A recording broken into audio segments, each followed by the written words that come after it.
கர்த்தருடைய பரிசுத்த ஸ்தோத்திரம் மகிமை உண்டாதாக. இந்த மகிமையான பெந்தெகோஸ்தே நாளிலும் தேவதாமை நம் நல்லபடியாய் தேவசனம் நடத்திருந்து பரிசுத்த ஆராதனையாய் பரிசுத்த ஆவி பண்டிகையாய் தேவசனியாத்தில் நாம் கடந்து வந்து தேவனை துதிக்க போட்டு மகிமைப்படுத்த ஆராதிக்க கர்த்தர் நான் நம்ம கிருபை செய்வதற்காக கர்த்தர் ஸ்தோத்திரம்.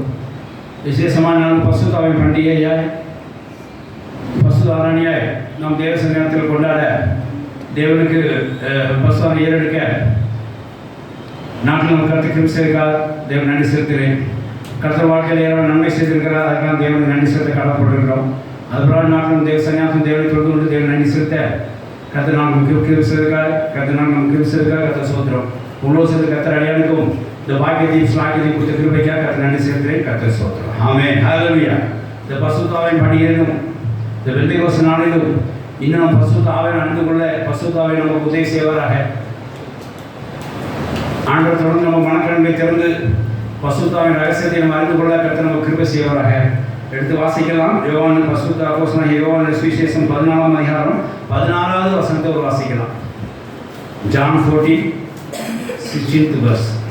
நான் பிதாவை வேண்டிக் கொள்வேன் அப்பொழுது என்றென்றைக்கும் உங்களுடனே கூட இருக்கும்படிக்கு சத்திய ஆவியாகிய வேறொரு தேற்றவர் அவர் உங்களுக்கு தந்தருள்வார் என்பதை. ஆமென். ஹல்லேலூயா. கர்த்தருக்கு ஸ்தோத்திரம் உண்டாதாக. கர்த்தராகிய இயேசு கிறிஸ்து பூமியில் நமக்காக பாடுபட்டு நமக்காக ரத்தம் சிந்தி நமக்காக மரித்து நமக்காக அடக்கப்பட்டு நமக்காக உயிர்த்தெழுந்து 40 நாளும் பூமியிலே உயிர்த்தெழுந்தவராய் சீஷரோடு சஞ்சரித்து நடத்தும் காரியங்களை அறிவித்து சீஷர்களை பலப்படுத்தி 40 நாள் அன்று பரவேறி தேவனுடைய வலுவாசத்தில் உட்கார்ந்தார். அவர் சொன்ன பிரகாரமாய் அவர் பரமேறி 10 நாள் கழித்து பரிசுத்த ஆவியை தம காத்திருந்த அந்த 120 பேர் தேவ ஆவியானவர் பொழிந்திருந்தார். அவர் பரிசுத்த ஆவியின் பொழிந்தள்ளும் போது அவர்கள் அந்நிய பாஷை பேசி தேவனை இணைந்திருக்கிறார் என்கிற அனுபவத்தை பெற்றுக்கொண்டார்கள். இப்படி ஒரு ஃபீல்னஸை அவங்க பெந்தெகோஸ்தே நாள் அன்னைக்கு பெற்றுக்கொண்டார்கள் சொல்லி நான் பார்க்கிறோம். அதிலிருந்து நாம் பெந்தெகோஸ்தே நாள் என்று பரிசுத்த ஆவியின் பண்டிகை சொல்லி நாம் கொண்டாடுவது உண்டு. ஏன்னா பரிசுத்த ஆவியின் பகிரமாக பூமியிலே நம்ம காத்திருந்த மக்களை இறங்கின ஒரு நாளாகும். பரிசுத்த ஆவியான அனுபவத்தை பெற்ற ஒரு நாளாகும். பரிசுத்த ஆவியை ஃபீல் பண்ண ஒரு நாளாகும் ஜனங்கள். ஆகினாலே நமக்கு அது ஒரு பர்த்டே மாதிரி தான். அதனால நாம் அந்த நாட்களை நம்ம சிறப்பாக கொண்டாடுவது உண்டு. இன்னாலும் அந்த நாள் இருக்க அப்படியாது கர்த்தர் நன்றி செலுத்துகிறேன். கர்த்தர்னால நம்ம கொடுக்க வார்த்தையை நம்ம தியானிப்போம். இது பரிசுத்த ஆவியை பற்றி அறிந்து கொள்வோம். நான் பிதாவை வேண்டிக் கொள்வேன், அப்பொழுது அவர் என்றென்றைக்கும் உங்களோடு இருக்கத்தக்கதாய் அப்பொழுது என்றென்றைக்கும் உங்களோடு இருக்கும்படியாக சத்திய ஆவியாகிய வேறொரு தேற்றவரை அவர் தந்தருவார் என்று சொல்லி இங்கே கர்த்தராகிய இயேசு கிறிஸ்து ஜனங்கள் சொல்வதை பார்க்கிறோம். தம் சீடர்கள் சொல்வதை பார்க்கிறோம். நாம் தேற்றும்படியாய் நமக்கு பரிசுத்த ஆவி வருவார் என்று சொல்லி இயேசு சொல்வதை பார்க்கிறோம். அப்படியே அந்த 10 நாள் பரிசுத்த ஆவியானவர் அங்கே ஜனங்கள் மேல் வந்து இறங்கினார். ஹல்லேலூயா. எல்லாரும் மேலும் அல்ல, அந்த பிரத்யேகமாக காத்திருந்த அந்த 120 பேரை பரிசுத்த ஆவியானவர் இறங்கினார். ஹல்லேலூயா. நமக்காக காத்திருக்க ஜனங்களை கர்த்தர் பலப்படுத்தும்படியாக பரிசுத்த ஆவியானவர் இறங்குவார். ஒருமுகப்பட்டிருக்க வேண்டும். எல்லாருமே அங்கே ஒருமுகப்பட்ட தமக்கு காத்திருந்த பயத்தோடு இருந்த அந்த ஜனங்களுமே பரிசுத்த ஆவியானவர் இறங்கினார். ஹல்லேலூயா. அப்படியே கர்த்தர் நமக்கு நம்ம இறங்கி இருக்கிறார். ஹல்லேலூயா. இவர் தேற்றவர், ஒரு கம்ஃபர்டர், ஒரு ஹெல்ப்பர், விசேஷமாய் ஒரு அட்வொகேட் என்று சொல்லி சில ஆங்கில வேதாந்தத்தை பார்க்கிறோம். கைடு என்று சொல்லி பார்க்கிறோம். இப்படியா பரிசுத்த ஆவியானவருக்கு இந்த தேற்றவர்ங்கிற பேரை ஆங்கில வேதாந்தத்திலே பல பேர் இருக்கு. கம்ஃபர்டர், ஹெல்ப்பர் என்று சொல்லி பார்க்கிறோம். கர்த்தருக்கு ஸ்தோத்திரம் உண்டாதாக. பரிசுத்த ஆவியானவர் இந்த பூமியில கொடுக்கப்பட்ட நோக்கத்தை நீங்கள் அறிந்து கொள்ள வேண்டும். அவர் என்றென்றைக்கு இருக்கத்தக்கதாக உங்களோட ஒரு தேற்றவராக தேவன் அனுப்புவார் என்று சொல்கிறார். அதை 12 வசனம் வாசிக்கும் போது உங்களை திக்கத்தில் விடமாட்டேன், ஒரு தேற்றவரை நான் உங்களை அனுப்புவேன் என்று சொல்கிறார். பிற்பாடு நான் வருகிறேன் என்று சொல்லி இயேசு சொல்கிறார். வாசிங்களா? இயேசு போனதுக்கப்புறம் அவங்களை திக்கத்தில் விடேன் என்று சொல்கிறார். பரிசுத்த ஆவியை உங்களை நடத்துவார் என்று சொல்கிறார். நான் சீக்கிரமாக சந்திக்க வருவேன் என்று சொல்லி சொல்கிறார். வாசிங்களா? உங்களிடத்துக்கு வருவேன். தேவனுக்கு ஸ்தோத்திரம் உண்டாதாக. அப்போ பரிசுத்த ஆவியானவர் உங்களிடத்துக்கு அங்கே வருவார் என்று சொல்லி இயேசு சொல்கிறார். அப்படியே பெந்தெகோஸ்தே நாளே வந்தார் என்பதை நாம் அப்போஸ்தலர் 2:1 வாசிக்கிறோம். கர்த்தருக்கு ஸ்தோத்திரம் உண்டாதாக. இங்கே பரிசுத்த ஆவியை கொடுக்கப்பட்ட காரியத்தை அறிந்து கொள்ள வேண்டும். அங்கே பசுத்தாவி கொடுக்கப்பட்டது எப்படின்னா, பொதுவாக ஒரு சபையிலே பசுத்தாவி இறங்குறார், வல்லமை இறங்கிறது. அது சபைக்காக கொடுக்கப்பட்டதுன்னு சொல்கிறோம். ஒரு ஊழியர் குழுவில் இறங்குறோம், ஒவ்வொருக்காக கொடுக்கப்பட்டு சொல்கிறோம். ஒரு குடும்பத்திலே பசுத்தாவை இறங்குறார், அது குடும்பத்திலே கொடுக்க சொல்கிறோம். ஆனால் பசுத்தாவியுடைய நீங்கள் நடவடிக்கை நன்றாக பார்க்க வேண்டும். பசுத்தாவியான தேற்றவாளர் கொடுக்கப்பட்டது. அவர் ஒரு நபரா, அவர் வல்லமை மட்டும் நினைச்சிருக்காங்க. அவர் திருத்துவத்தில் ஒரு நபரா, ஒரு ஆள் தத்துவம் உடையவர். அந்த ஆள் தத்துவம் உடையவர் எப்படி இருப்பார் என்று சொன்னா, ஒவ்வொருக்கும் கொடுக்கப்பட்டது. ஹல்லேலூயா. பசுத்தாவியான யார் கொடுக்கப்பட்டார்? ஒவ்வொரு இண்டிவிஜுவல்ஸுக்கும் கொடுக்கப்பட்டது. ஒரு குரூப்பாக இருக்க ஜனங்கள் கொடுக்கப்பட்ட நினைக்காதீங்க, ஒரு சபைக்கு கொடுக்கப்பட்டதா நினைக்காதீங்க. அது ஒவ்வொருத்தருக்குரிய இண்டிவிஜுவலாக கொடுக்கப்படுறதை பார்க்க வேண்டும். அதாவது வசனம் சொல்றது பாருங்க, நான் பிதா வேண்டிக் கொள்ளும்போது அப்பொழுது என்னென்னைக்கும் உங்களோடு கூட இருக்கும்படியாக சத்தியாவியாக வேறு தேற்றன் அவர் உங்களுக்கு அனுப்புவார், தந்துள்வார். உங்களை நான் திக்கற்றலா விடேன் என்று சொல்லி கத்த சொல்லுறார். ஒவ்வொருக்கும் ஒரு காரியம் கொடுக்கப்படும். அவர் உங்களை சத்தியாவியாக தேற்றவாளர் உங்களை வழிநடத்துவார். ஒவ்வொருக்குங்கிறத நீங்கள் அறிந்து கொள்ள வேண்டும். தேவவசனம் சோத்திரம் இண்டிவிஜுவல்ஸ். அப்போ தேற்றவாளன் அப்படின்றது ஒரு ஆளுக்கு ஹெல்ப் செய்யக்கூடிய ஒரு ஆளாகும், ஒரு ஹெல்ப்பர் என்று சொல்லி அர்த்தம் ஆங்கிலத்தில். இல்லைன்னா ஒரு அட்வொகேட், ஒரு கைட் பண்ணுறதா அர்த்தம். இன்னும் சொல்லப்போனால் ஒரு கம்ஃபர்டர், ஒரு தேற்றுகிற ஒரு ஆள்னு சொல்லி அர்த்தம். அந்த ஆள் ஒரு குரூப்புக்காக தேற்று மட்டும் இல்லாமல் ஒவ்வொரு இண்டிவிஜுவலையும் மனுஷன் அவர் தேற்றுகிறார். தேவவசனம் சோத்திரம் இல்லாத அப்படி ஒவ்வொரு ஆளையும் அவர் எப்படி இன்றுதான் தேற்றுகிறார், எப்படி நம்மளோட இடைபடுகிறார் என்கிறதுக்கு ஒரு 5 காரியத்தில் நம்ம பார்ப்போம். ஒரு சுருக்கமாக பார்ப்போம். எல்லாரும் தெரிந்த வசனம் தான், ஆனால் ஒரு கோர்வையாக பார்க்கும்போது அது நமக்கு நம்ம நெஞ்சத்திலே நல்ல பதியும். தேவவசனம் சோத்திரம் இல்லாத ஆகையினாலே பசுத்தாவியானவர் நம்மளை தேற்றுகிற விதத்தை, நம்மளோட இடைப்படுற விதத்தை, விசேஷமாய் ஒவ்வொரு தனி மனிதனோட இடைப்படுற விதத்தை நம்ம பார்ப்போம். இன்னைக்கு நாம் பார்க்கறது சபையில் கர்த்தர் இறங்கி ஆசிரியக்கிறார், வல்லமை இறங்குகிறார், பகிரமாக இறங்குகிறார், வல்லமை வரங்கள் வெளிப்படுகின்றன, ஆவின் வரங்கள் வெளிப்படுகின்றன, பல பேர் சோகமாக்குகிறார். அவர் வல்லமை சாதாரண ஆவியை அசுத்தாவியை விரட்டுகிறது. அவர் விடுதலையை கொடுக்கிறார், நொறுங்குன்றவனை தேற்றுகிறார், பலப்படுத்துகிறார். இதெல்லாம் பொதுவாக நடக்கிற ஒரு காரியத்தை பசுவை செய்ய பார்க்கிறோம். ஒரு இண்டிவிஜுவலுக்கு, ஒரு தனி நபருக்கு தேற்றவராக இருக்கிற திருத்தத்தில் இருக்கிற பசுத்தாவியானவர் எப்படி அவங்களை தேற்றுகிறார், எப்படி அவங்களுக்கு ஹெல்ப் பண்ணுறார், எப்படி அவங்களோட இடைப்படுகிறார் என்கிறதை நாம் வேதவசனத்தினாலே நாம் தியானித்து நாம் இடத்திலே நாம் பலப்படுவோமாக. தேவவசன சோத்திரம் இல்லாத முதலாவது காரியம் பார்ப்போம். அதாவது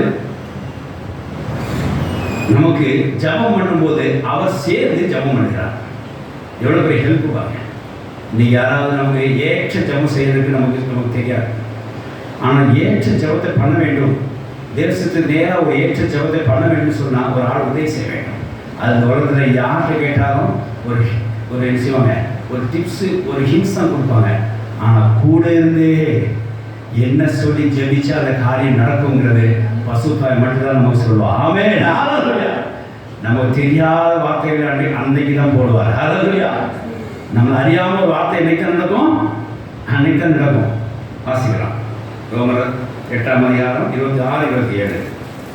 முதல் காரியம், நம்ம கூட இருந்து அவர் ஜெபித்து நம்ம கூட இருந்தே அவர் ஜெபிப்பார். ஜெபிக்கும் நமக்கு விசேஷமாய் நம்ம கூட இருந்து நாம் ஜெபிக்கும் வார்த்தைகளை அவர் நமக்கு தருவார். தேசத்தினால ஜெபிக்கு பெற்றுக்கொள்ளத்தக்க வார்த்தைகளை ஜெபிக்க முடியாது நமக்கு தருவார். இது பசுத்தாவை நம்ம கூட ஒரு தனிநபருக்கு செய்கிற முதல் தேற்றவர், அதாவது முதல் தேற்றுகிற ஒரு காரியம், ஒரு ஹெல்ப் செய்கிற காரியம், ஒரு கம்ஃபோர்ட் பண்ணுற ஒரு காரியம். வாசிக்கலாம். அந்தபடியே ஆவியானவர் நமது பலவீனங்களில் நமக்கு உதவி செய்கிறார். எவங்க என்ன சொல்லிட்டேன், பசுத்தாவியான ஒரு ஹெல்ப்பர். ரைட்டா? அப்போ பசுத்தாவை என்ன செய்கிறார்? உதவி செய்கிறார். இப்போ இந்த இடத்துல நீங்கள் பார்க்குறத புரிஞ்சுக்கோங்க. வல்லமை இறங்குறது, வரங்கள் செய்யப்படுறது, கிரியை நடப்பிக்கிறது, இதை பற்றி நம்ம பேச வரல.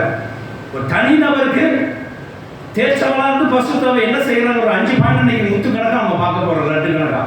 அதில் முதல் பாயிண்ட் என்னன்னா, நீங்கள் என்ன காரியத்துக்கு எப்படி ஜெபிக்கிறது தெரியாமல் அறியாமல் நாம் இருக்கிறோம்.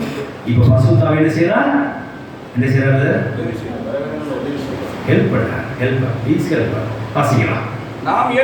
நாம் ஏற்றபடி வேண்டிக் கொள்ள வேண்டியது என்று அந்த வார்த்தை ரொம்ப அன்றே நினைக்கிறேன். நாம் ஏற்றபடி வேண்டிக் கொள்வது என்னதென்று வேண்டி இன்னதென்று அறியாமல் இருக்கிறபடியா நாம் எப்படி ஜெபிக்க வேண்டும்ங்கிறத ஏற்றபடி வேண்டணும். அதாவது சரியாக ஃபிட்னஸ். இந்த மெக்கானிக்கலை பார்த்தீங்கன்னா தெரியும் உங்களுக்கு. எப்படின்னா இங்கே ஒரு போல்ட் இருக்கும், இங்கே ஒரு நட்டு இருக்கும். அது ஏற்றபடி இந்த நட்டு பண்ணாதான் என்ன செய்யும், அது என்ன செய்யும், ஃபிட் ஆகும். இல்லைன்னா என்ன செய்வது, கொல கொல கொலன்னு இருக்கும். அப்போ ஏற்றபடி எப்படி வேண்டும்னு சொல்லி நமக்கு தெரியாது இருக்க அப்படின்னாலே ஆவியானவர் தாமே வாக்கு கடங்காத பெருமூச்சுகளோடு நமக்காக வேண்டுதல் செய்கிறார். ஹல்லேலூயா. இங்க பெருமூச்சுகள் போடப்பட்டதுனால அவர் ஒரு நபர். நீங்க ஜெபிக்க வேண்டாம், இன்னொருத்தர் மூச்சு விட்டு என்ன செய்கிறார், ஜெபிக்கிறார். அவர் ஜெபம் பண்ணுகிறார். நீங்க போட வேண்டிய டைலாக் அவர் போடுகிறார். ஆனா ஜெபம் பண்றதோ உங்களுக்குள்ள இருந்து பண்ற. நீங்க தான் ஜெபம் பண்ற வெளியே தெரியும். பாருங்க, நீங்க ஜெபம் பண்ற உள்ள யார் ஜெபம் பண்றா, பெரிய மூச்சு என்ன ஆகுது, அவர் என்ன செய்யறார், உள்ள இருந்து உங்களை இயக்க வைக்கிறார், ஜெபம் பண்ண வைக்கிறார். வாசிங்களா? ஆவியானவர் அந்த ஜெபம் எப்படி இருக்கு தெரியுமா? வாசிங்களா? ஆவியானவர் தேவனுடைய சித்தத்தின்படியே, அதான் ஏற்றபடி வேண்டியது அறியாம இருக்கீங்க பார்த்தீங்களா? அந்த ஏற்றபடி என்னன்னா தேவ சித்தத்துக்கு நேராக நடத்த வேண்டியது ஜெபம். ஆவியானவர் தேவ சித்தத்துக்கு தேவனுடைய சித்தத்தின்படியே பரிசுத்தவான்களுக்காக வேண்டுதல் செய்கிறபடியா இருதயங்களை ஆராய்ந்து பார்க்கிறவர், ஆவியின் சிந்தை இன்னதென்று அறிவார். ஆவிக்குள்ளாலே பரிசுத்த ஆவியானவர் வேண்டுதலுக்கு நீங்க இடம் கொடுத்தபடியா இப்போ பெரும் வாக்குகளாக பெருமூச்சு அவர் பரிசுத்தவான்கள் ஜெபிக்கிறபடியா இதயத்தில் ஆராய்ந்து பார்க்கிறார். என்ன செய்யறாரு, பார்க்கிறார். தேவசத்துக்கு நேரம் இவங்க ஜெபம் கடந்து வருதுன்னு சொல்லி பார்க்கிறார். தேவனுடைய வசனம் சோத்திரம் உண்டாக நம்ம சில நேரங்களில் சில வார்த்தையை சொல்லி ஜெபிக்க முடியல. அதாவது சரியான வார்த்தை சொல்லி ஜெபிக்க முடியாத அந்த ஜெபம் ரிப்பீட் ஆகி நம்ம அதை கேட்காம போயிடுச்சோ அப்படின்னு நினச்சிக்கிற ஒரு சில பக்குவத்து வந்துடும். திடீர்னு ஒரு நாள் வாழ்க்கையில் வெறுத்து போய், அதாவது வெறுத்துன்னு அந்த காரியம் கிடைக்காதனால அந்த ஜெபத்தின் வரிகளை திடீர்னு ஒரு நாள் மாற்ற முயற்சிப்போம். அப்போது ஒரு டைலாக் வரும் வித்தியாசமாக அந்த டைலாக் அங்கே கிரியை செய்யும். ஹல்லேலூயா. அது உங்களோட ஞானம் இல்லை, அதோட ஞானம் இல்லை, பரிசுத்தாவின் கிரி இருந்து அந்த ஆப்டான வேர்டை உள்ள போட்டு ஜெபம் பண்ணுவார். ஹல்லேலூயா. சரியான வேர்டு, அந்த ஆப்டான வேர்டு நான் எழுதி வச்சிருக்கிறேன். ஆப்டான வேர்டுனா ஃபிட்டிங்கோட வேர்டை போட்டு அந்த காரியத்தையும் ஜெபம் பண்ணுவார். அப்போ கரெக்டாக அந்த காரியம் என்ன செய்யும், நடக்கும். 7% சூத்திரம் இல்லாத எந்தெந்த காரியத்தை எப்படி ஜெபிக்கணும்னு இருக்கு, நமக்கு அது தெரியல. தேசத்துக்கு நேராக நடத்துக்காக எப்படி ஜெபம் பண்ணுறதுன்னு நமக்கு தெரியல. ஆனால் பசுத்தாவை நீங்கள் அணுகும்போது அவர் ஒரு நபராக இருக்கிறனாலே உங்களுக்கு பதிலாக அவர் கூட இருந்து ஜெபம் பண்ணி தேசத்தை நடப்பிப்பார். ஹல்லேலூயா. கரெக்டான ஒரு ஆப்டான வேலை. அப்போ உங்களுக்கே தெரியும். அப்போ நம்ம இது வரைக்கும் ஜெபம் பண்ணி திடீர்னு கரெக்டாக இந்த வார்த்தையை சொல்லி ஜெபம் பண்ண சொல்கிறாரு, என்ன அர்த்தம் தெரியலையே அப்படின்னு சொன்னார்னா அதுதான் யார் நடத்தினார், பசுத்தாவை கூட ஜெபம் பண்ணிட்டாரு சொல்லி அர்த்தம். ஒரு சின்ன உதாரணம் சொல்லுவாங்க. மனைவிக்கு பல்வலி, பல் ஆடிக்கொண்டு பல் ஆடிக்கொண்டிருக்குது. அப்போது 2 நாள் கஷ்டப்பட்டுருந்தேன். நான் எதுவும் மருந்துலாம் வாங்கி கொடுத்தேன், செட் ஆகலை. பல் பொடி மாற்றினா ஒன்றும் செட் ஆகலை. உடனே இந்த வலியிலிருந்து விடுதலை கொடுங்க ஆண்டவரே அப்படின்னு சொல்லி கேட்டுருக்கிறார். பல்வலியிலிருந்து விடுதலை கொடுங்கன்னா என்ன நடக்கும், டாக்டர்கிட்ட போகிறோம். பல்வலிக்குன்னு சொன்னால் அவர் என்ன பார்த்து செய்வார், ட்ரீட்மெண்ட் கொடுப்பாரா? எந்த பல்லாட்டு ட்ரீட்மெண்ட் கொடுக்குற பல்லு சொல்லுறது பல்லுக்கு விடுதலை கொடுங்க ஜபம் பண்ணியிருக்காங்க. அவர் என்ன பண்ணுவார், பல்வழி நீ போனா வல்ல குடிங்க அப்படின்னு சொன்னார். 2 பல்ல குடிக்கிறாங்க. அதுக்கப்புறம் விடுதலை ஆயிடுச்சு அப்படின்னு சொன்னாங்க. கர்த்தர் சோத்திரம்ல அதே ஒரு நாள் கட்சி எனக்கு பல்வழி இருந்தது, கடுமையான பல்வழி இருந்துச்சு, அசைய முடியல. அது அதாவது பல்ல அதை எடுத்து போடணுமா, அது உடஞ்ச பல்லா வேறு இருக்குது, பாதியை விட்டு பாதி உள்ளதான் இப்படி இருக்குது. அது என்ன பண்ணு எனக்கு தெரியல. அப்போது யோசித்தேன், இல்லை அந்த மாதிரி நான் ஜெபம் பண்ணேன், கர்த்தர் பல்லது விடுதலை கொடுத்தாருன்னு சாட்சி சொன்னான். அப்போது பல்வலிக்காக விடுதலுக்காக ஜெபம் பண்ணோம்னா பல்லு போயிடும். பல்வலி விடுதலை கொடுக்காண்டவே அப்படி ஜெபம் பண்ண என்ன வேணும், பல்லு போய் தான் விடுதலை கொடுப்பார் அப்படின்றத கண்டுபிடிச்சேன். சரி, அப்படி ஜெபம் பண்ணக்கூடாது, அப்படி சரியான வார்த்தை கொடுங்க, எனக்கு பல்லும் போகக்கூடாது வலியும் போயிடும், அப்படி சரியான வார்த்தை கொடுங்கன்னு சொல்லி இப்போ ஒரு நாள் ஃபுல்லாக நான் ஜெபம் பண்ணாமே இருந்தேன். நான் இங்கே ஒரு நாளைக்கு வந்தப்போ திடீர்னு அறியாமலே ஒரு வார்த்தை உண்டாயிடுச்சு. என்ன அப்படின்னா, இங்கே வீட்டிலே செய்கிறது. ராத்திரி படுக்கும்போது ஒரு சாட்டர்டே நைட் தான், அதை கரெக்ட். பல்வலி நீக்கி போடுங்க என்று சொல்லி நான் ஜெபம் பண்ணேன். ஆண்டவரே என் பல்லை பலப்படுத்தும் என்று ஜெபம் பண்ணினேன். என் பல்லை பலப்படுத்தும் என்று ஜெபம் பண்ணினேன். பாருங்க, அது ஆப்டான வேர்டு. ஆவியானவரே வாயில் அதை கொடுத்தார்.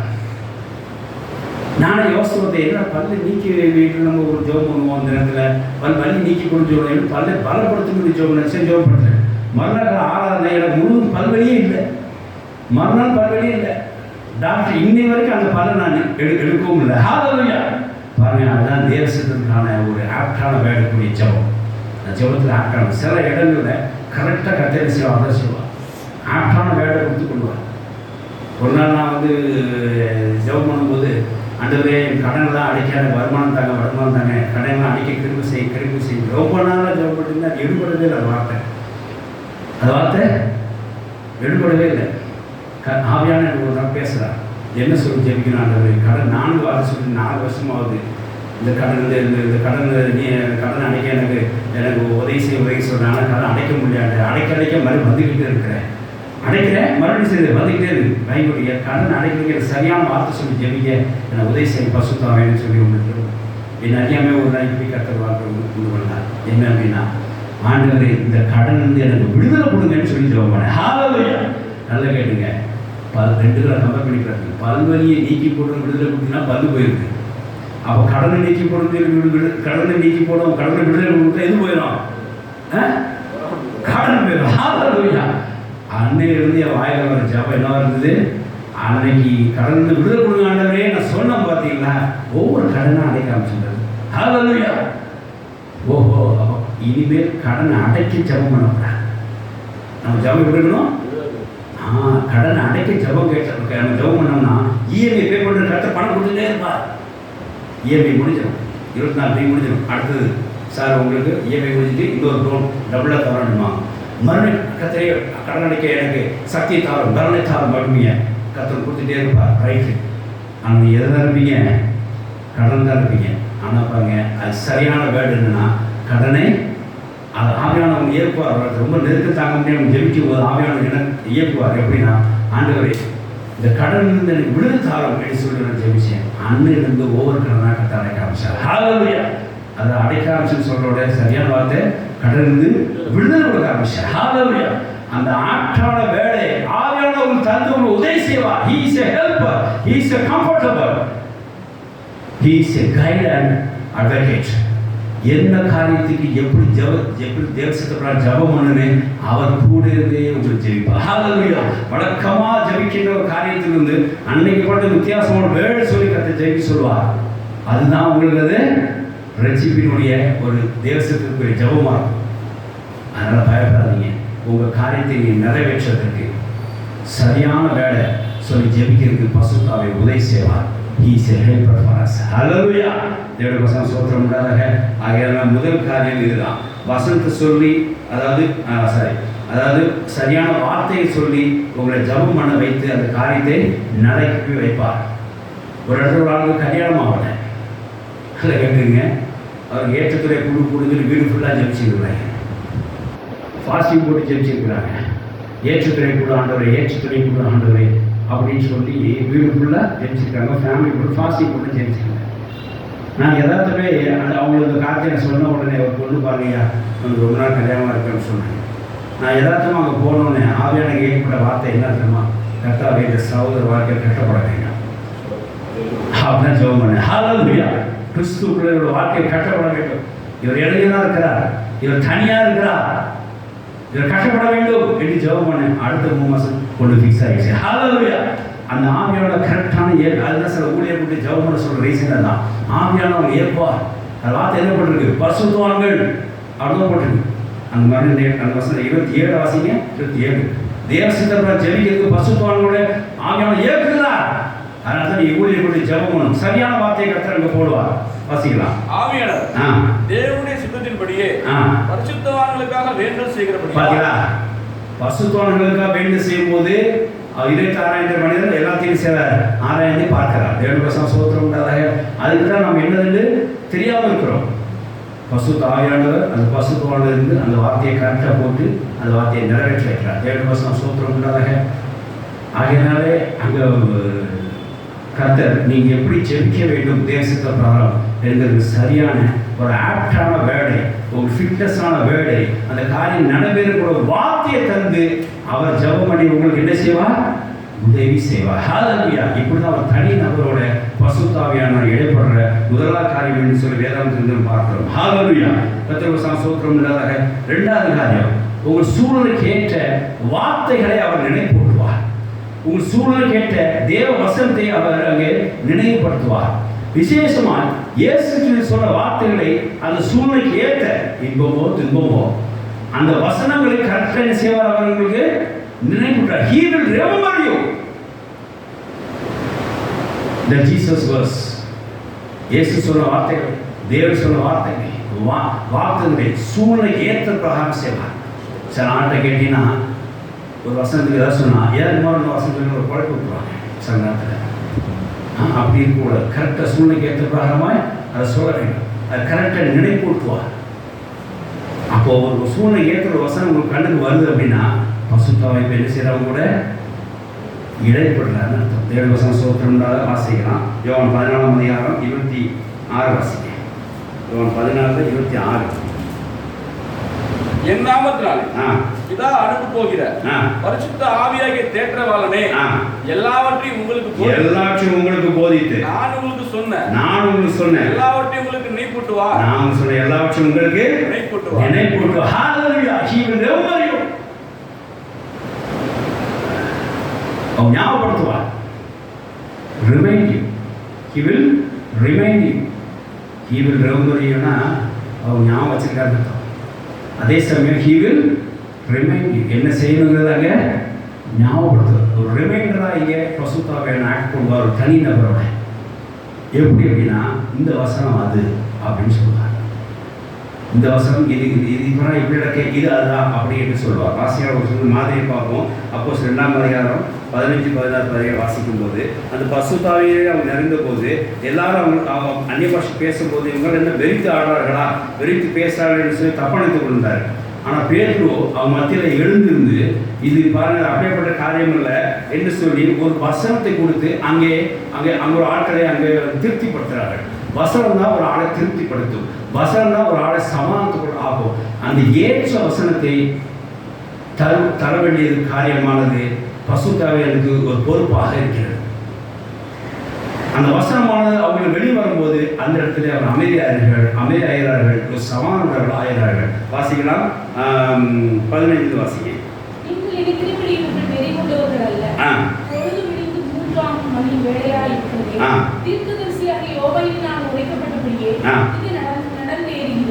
யோவேல் சொல்ற வார்த்தை வருதுன்னு சொல்லிட்டு கரெக்டா அந்த இடத்துல யார் காமிச்சா?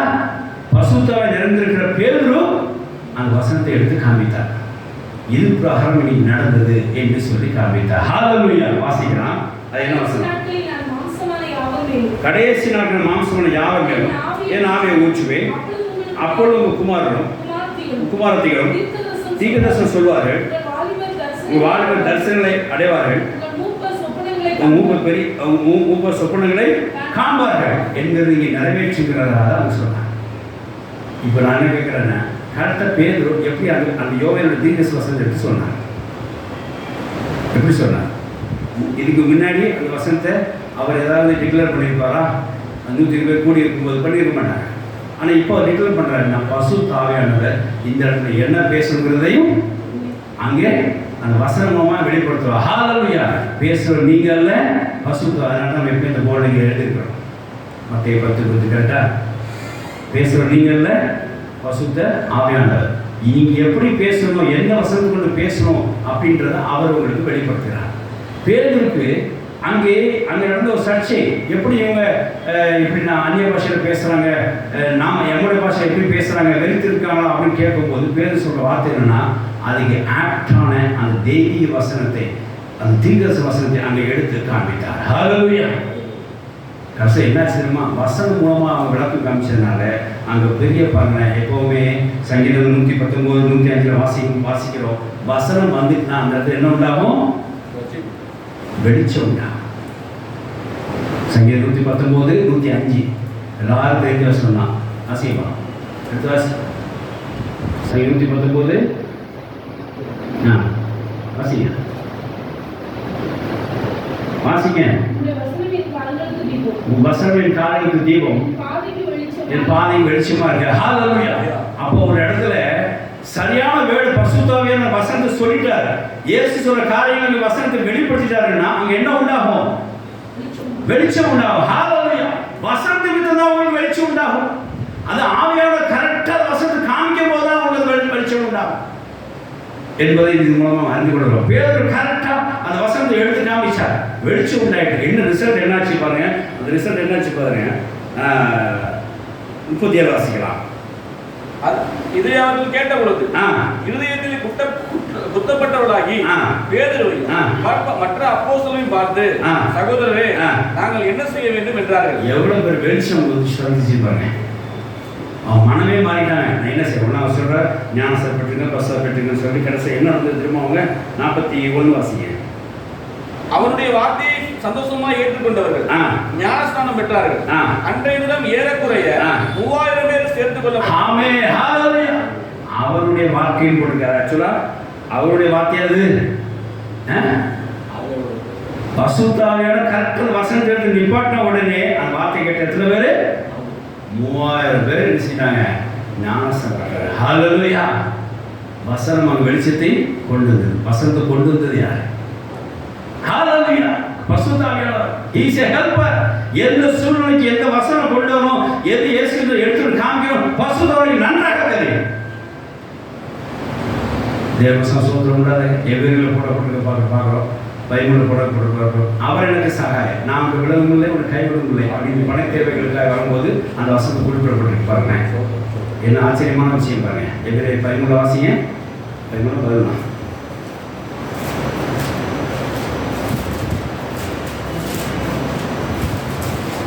இவரை 13 5 6 வருஷம். நீங்கள் மன ஆசை இல்லாதவர்களாய் நடந்து உங்களுக்கு இருக்கிறவர்கள் போதும் என்று எண்ணுங்கள். நான் உன்னை விட்டு விலகுவதும் இல்லை, உன்னை கைவிடுவதும் இல்லை என்று அவர் சொல்லி இருக்கிறார். இந்த வசனம் எங்க வருதுங்க? நீங்க பண ஆசை முடிச்சு அங்கேயும் லோடு பணத்துக்கு அலையும் போது ஏன் பணத்துக்கு அலைய அப்படின்னு கேட்டு அவர் என்ன சொல்லியிருக்கிறார்? கைவிட சொல்லிட்டாரு. எப்படி வசனம் எங்கே போக பற்றிலா?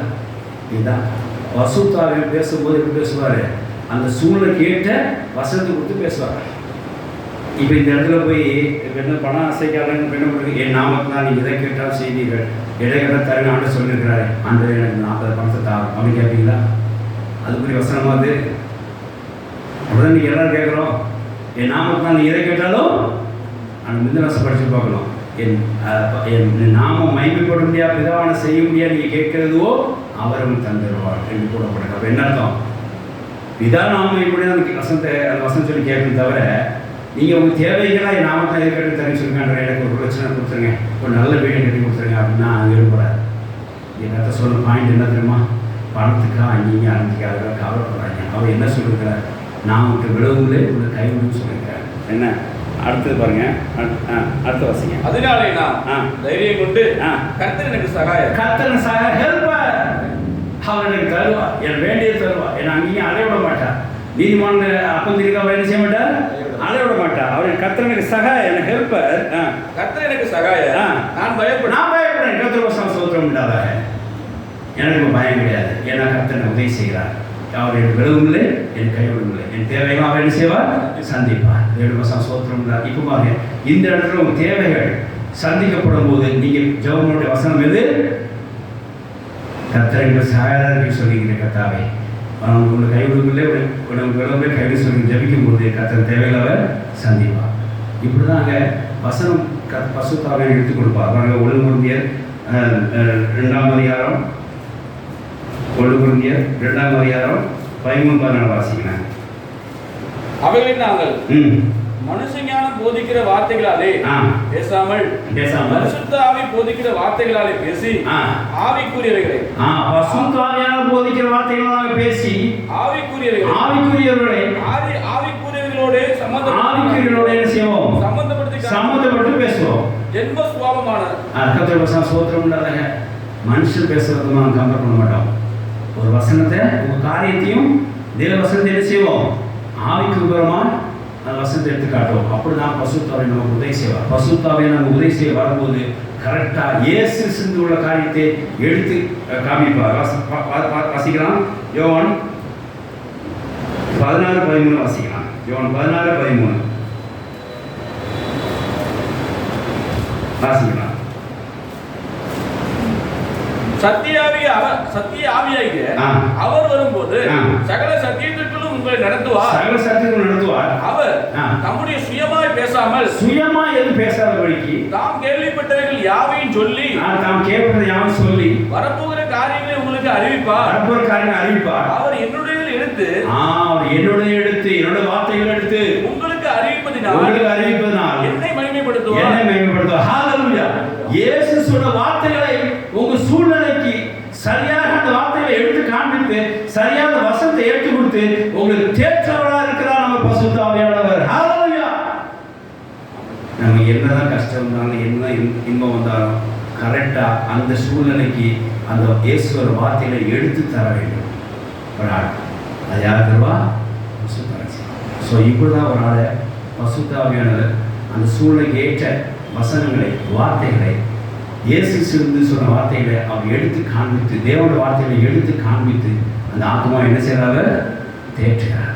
குறிப்பாக உதவி செய்கிறார், கம்ஃபர்டபுள் ஆகிறார். இன்னொரு காரியத்தை பாருங்க. அப்போஸ்தலர் 15ஆம் அதிகாரம் 13-14 வாசிங்க. அப்போஸ்தலர் 15. அவர்கள் பேசி முடித்த பின்பு யாக்கோபு அவர்களை நோக்கி, சகோதரரே, எனக்கு செவி கொடுங்கள்.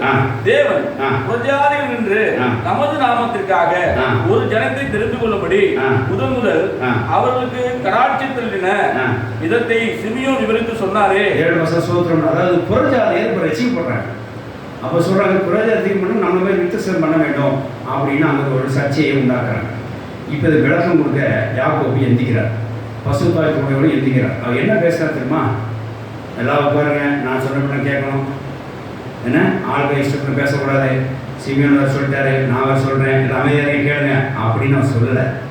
அவர் என்ன சொல்கிறாரு? அந்த சர்ச்சையை நீக்கப்படும்படியாக பசுத்தாவியான ஒரு வசனத்தை செய்கிறார், எடுத்து காட்டி அவர்களுக்கு என்ன செய்கிறார்? அந்த காரியத்தை சமாதானப்படுத்துகிறார். வாசிங்க. அதற்கு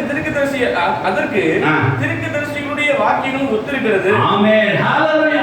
தீர்க்கதரிசி வாக்கியம் என்ன இருக்கு? ஒத்திருக்கிறது. சிமியோன் சொல்றார், என்ன சொன்னான்னா, நான் உங்களை மாதிரி இப்பதான் நினைச்சேன், ஆனா வார்த்தை என்ன சொல்லப்பட்டிருக்கு? புரஜாதியார் ரட்சிக்கப்படுறது இது ஒரு காரியமா இருக்கிறது, அதனால நாம் அதுக்கு ஒத்துக்கொள்ள வேண்டும் என்று சொல்லி முன்னால 8, 9, 10, 11 வருஷங்கள்ல சிமியோன் சொல்றதை பார்க்கிறோம். அப்போ புரஜாதியார் ஏற்று பசுத்தாவிய பொழிவார், அவங்க ரட்சிக்கப்படுவார்கள் எங்கள் எழுதுகிற பிரகாரம் நடக்குது, நாங்கள் ஒன்றும் சொல்லக்கூடாது என்று சொல்லி பேர் சொல்லி முடிச்சதுக்கப்புறம் யாக்கோபு மன்னிருக்கா அதை என்ன செய்யறாரு? எரிஞ்சி பசுத்தாவியோட கம்ஃபர்ட் பண்றாரு. என்ன அப்படின்னா, இது தீர்க்கதரிசி வார்த்தைக்கு என்னவா இருக்குது? ஒத்து இருக்கிறது. அதுதான். அப்ப எந்த வசனத்துல ஒத்து இருக்குது?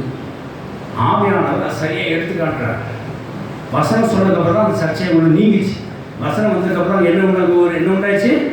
ஒரு வெளிச்சம் உண்டாயிடுச்சு, சர்ச்சை நீங்கிச்சு, சமாதானம் உண்டாயிடுச்சு. இப்போ தீர்க்கதரிசி வார்த்தை ஒத்து இருக்குன்னா என்ன வார்த்தை ஒத்து இருக்குது அப்படின்னா, இப்போ அது இயேசு சொன்ன வார்த்தைகளை, தேவனுடைய வார்த்தைகளை அங்கே எடுத்து காண்பிக்கிறார் யாக்கோபு பசுத்தாவின் துணையோடு. ஹalleluya. வாசிக்கலாம். எப்படி மற்ற மனுஷரும் என்னுடைய நாமம் தரிக்கப்படும் சகல ஜாதிகளும் கர்த்தரை தேடும்படிக்கு நான் இதற்கு பின்பு திரும்பி வந்து விழுந்து போன தாவீதின் கூடாரத்தை, இதான் தீர்க்கதரிசனம், விழுந்து போன தாவீதின் கூடாரத்தை மறுபடியும் எடுப்பித்து அதிலே பழுதாய் போனவைகளை மறுபடியும் சீர்படுத்தி செவையாக நிறுத்துவேன் என்று இவைகளை எல்லாம் செய்கிற கர்த்தர் சொல்கிறார் என்று எழுதியிருக்கிறது.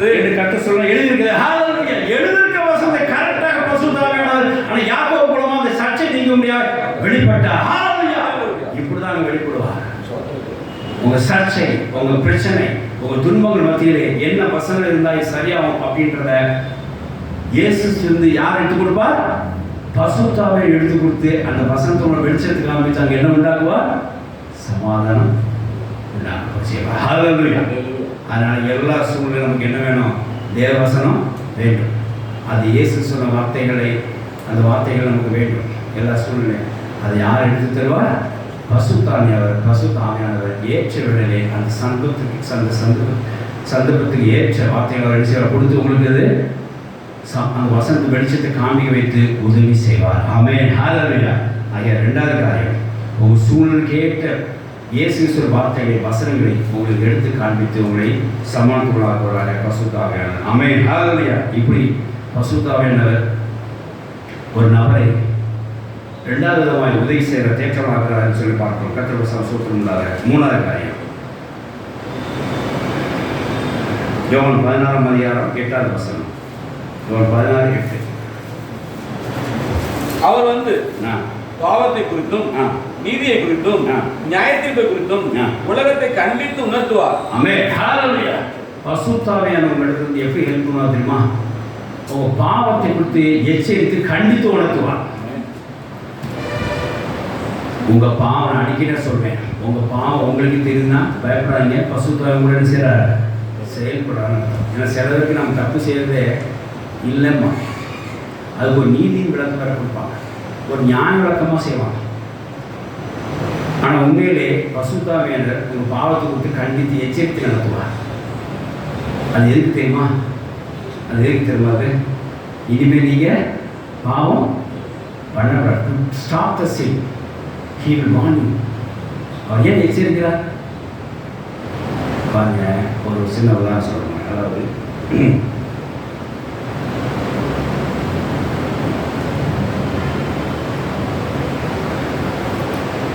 ஒரு 7 வருஷத்துக்கு முன்னாடி இந்த கடன் பிரச்சனை இருக்கும்போது என்னோடய பேங்க் அக்கௌண்ட்டில் மினிமம் பேலன்ஸ் இல்லாதனால மாதம் ஒரு 700 ரூபாய் கொடுப்பாங்க பேங்க் நான் மெயின்டெனன்ஸ் சார்ஜஸ் சொல்லி.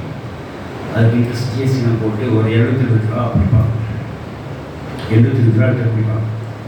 அது அக்கௌண்ட்டில் மைனஸ் இருக்கும். ஸோ நான் ஏதாவது ஒரு பணத்தை நான் கட்டினோம்னா அந்த பணத்தை முதல்ல எடுத்துருவாங்க, மிச்ச பணம் அங்கே இருக்கும். அப்போ எனக்கு என்ன பணம் தெரியும், நான் என்ன பணம் இருந்தாலும் சரி, முடிக்கிற பணம் இருந்தாலும் சரி, ஆஃபீஸ் பணம் இருந்தாலும் சரி, பேங்க்கில் போட்டு பேங்க்லேருந்து ட்ரோ பண்ணி தான் எடுப்பேன். அது என்னோட பழக்கம். ஒரு நாள் நம்ம ஸ்டீஃபன் பிரதர் ஒரு தசமாக கொடுத்தார், 9,000 ரூபா கொடுத்தார். வெளிப்படையாக சொல்கிறேன், அந்த பணத்தை எடுத்து நான் பேங்கில் கட்டினேன். மறுநாள் காலையில் அந்த பணத்தை எடுக்க ஏதாவது தேவைக்கு நெட் ட்ரான்ஸ்ஃபர் பண்ணலாம் அப்படின்னு எடுத்துகிட்டு போகும்போது அங்கே பணம் வந்து 150 ரூபா நல்லா இருந்துச்சு, மைனஸ் ஆகிடுச்சு. -325 ரூபா போடணும். ரொம்ப சங்கடமாக இருந்துச்சு. அவர் கஷ்டப்பட்டு உழைச்ச கஷ்டமாக போட வேண்டாம். ஆனால் நானும் அந்த பணத்தை விருதாக வாக்கிட்டேன். இந்த பேங்க் பேலன்ஸோட நெகட்டிவ் சார்ஜஸ் கட்டுறதுக்கு பயன்படுச்சு என்று சொல்லி நான் வருத்தப்பட்டேன். நான் தேவனை கேட்டேன், ஆண்டவரை ரொம்ப பாரமாக இருக்குது, எவ்வளோ வாட்டி செலுத்திருக்கிறேன், எவ்வளோ வாட்டியெல்லாம் அடைச்சிருக்கிறேன், ஆனால் இந்த பணம் மட்டும் எடுத்து நான் இந்த காரியத்தை பயன்படுத்த என் மனசு கொடுத்துது அப்படின்னு சொன்னேன். ஆவியானவர் எனக்கு எச்சரித்தார், பேங்க்கில் அந்த பணம் எப்போவுமே இருக்க வேண்டும், இல்லைன்னா இந்த மாதிரி தெய்வீக பணம்லாம் தப்பாக பயன்படுத்த போயிடும். இது கொண்டு நீ பேங்க்கில் எப்போவும் அந்த மினிமம் பேலன்ஸை மெயின்டைன் பண்ணி ஆகும். ஒரு தொழில் நடத்துகிறாய், ஒரு குடும்பத்தை நடத்துகிறாய், ஒரு மினிமம் பேலன்ஸ் அது இருந்தாகும், இது செய்யும் சொல்லி எச்சரித்தார். பாருங்க, அன்னைக்கு அந்த பண்ண தப்பை ஆவியான எச்சரித்து நிறுத்தம் இன்னி வரைக்கும் அந்த தப்பை செய்யலை. இன்னைக்கு வரைக்கும் அந்த பேங்க்கில் அந்த -825 பிடிக்கிறது எப்படி கத்துற அதை எனக்கு மெயின்டைன் பண்ண கிருபை செய்யறேன். எச்சரித்துக்கு அப்புறம் தான் இது சம்பவம். நம்முடைய காரியங்கள், நம்முடைய தப்பிதங்களை பசுத்தாவியால் எச்சரிப்பார். இதை தப்புயா, அதை செய்யாத என்பார். தப்பு செய்யாத மனசில் பேசுவார். அது எதுக்காக பேசுகிறார் அப்படின்னா அவர்கள் தண்டித்து தண்டனை கொடுக்க பேசலை. அதை எச்சரித்தா மறுபடியும் நான் தப்பை செய்ய முடியும், அந்த நேரத்தில் செய்வீங்க, செய்ய மாட்டீங்க. அதுதான் அந்த தப்பை நீங்கள் என்ன சொல்ல அந்த நேரத்தில் செய்ய நிப்பாட்டிடுங்க. யூ நாட் கெட் அலோட், அதை நிப்பாட்டிடுங்க. அதனால எச்சரிக்கிறார். அப்போ ஆவியான ஒரு தப்பை உணர்த்துறாரு அப்படின்னா அந்த தப்பை என்ன செய்யக்கூடாது, செய்யக்கூடாது, செய்யாத உணர்த்துறாரு. அப்போ உடனே அந்த என்ன செய்யக்கூடாத நிப்பாட்டிடுங்க. அதுதான் அப்போ பரிசுத்த ஆவியானவர் நம்மளை வந்து எச்சரிக்கிறார் அப்படின்னா அந்த பாவத்தை தடுக்கிறதுக்காக எச்சரிக்கிறார். ஹல்லேலூயா. அதனால இப்படி ஒரு பாவத்தை தடுக்கிறது மூலமாய் ஒரு தனிநபரை பாவத்தை தடுக்கும்படியாக பரிசுத்த ஆவியானவர் எச்சரித்து அந்த பாவத்திலிருந்து அவர் பாவம் செய்யாபடிக்கு அவரை பாதுகாக்கிறார். இப்படி ஒரு தனி மனிதரை பசுத்தாவியான கூட இந்த பாவம் பண்ணாமலைக்கு உதவி செய்கிறார். ஆமென், ஹல்லேலூயா. அதனால் சில நேரங்களில் இது செஞ்சிட்டோமே, இது தவறு அப்படின்னு குற்றப்படுத்தினா உடனே என்ன செய்யுங்க, அது அத்தோடு என்ன செய்யுங்க, நிறுத்துறீங்க. மன்னிப்பு கேட்க அடுத்த ஸ்டெப் ஒப்பு கொடுங்க. ஆனால் அதே சமயம் அந்த இடத்துல என்ன செய்யுங்க, அதை நிப்பாட்டுங்க. நிச்சயமாக பசுத்தாவின் உதவி செய்வார். அது நிப்பாட்டுங்க தான் அவங்க எச்சரிக்கிறார். அவங்க இன்பம் பண்ண மாட்டாங்க சொல்லிட்டு போகக்கூடாது, பண்ணி அதை செய்யாமல் இருக்கணும். கர்த்தருடைய ஸ்தோத்திரம் உண்டாதாக. ஆகையினாலே இங்கே பசுத்தாவியான ஒரு தனி நபரை பாவத்துக்கு எச்சரித்து பாவம் பண்ணாமல் தடுத்து அவருக்கு என்ன செய்கிறார், உதவி செய்கிறார். ஆமென், ஹல்லேலூயா. தேவனுடைய ஸ்தோத்திரம் உண்டாதாக. 4வது காரியம், அவர் உங்களை வழி நடத்துவார்.